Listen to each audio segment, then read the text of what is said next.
Hi, I'm Tom Smith from the Technical Services window, and today we're going to go over the basic color correction tools inside Final Cut Pro. To begin, select a clip you wish to alter.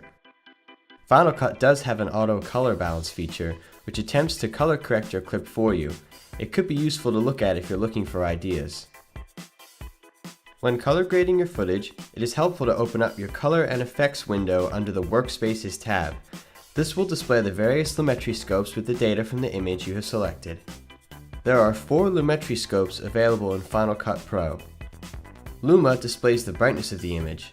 These values are displayed from left to right, mirroring the distribution of the Luma and Chroma levels in the image. RGB Overlay combines waveforms for the red, green, and blue color components in one display.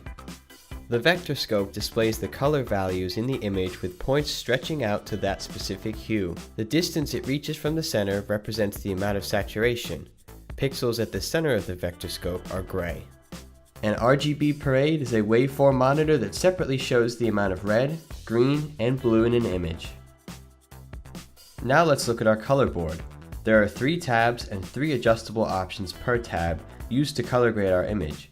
The 3 tabs are Color, Saturation, and Exposure.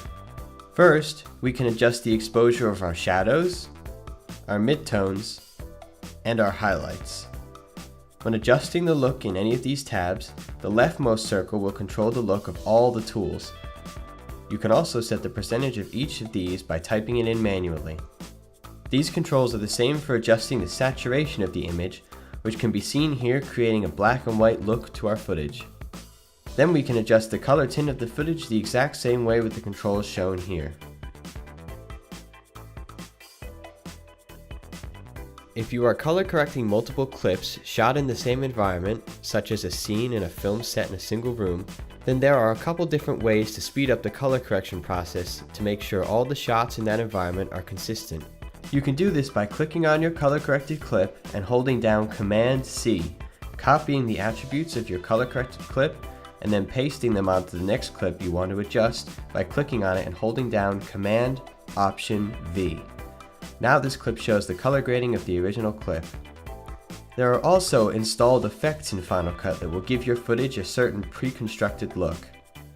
And those are the basic color correction tools in Final Cut Pro.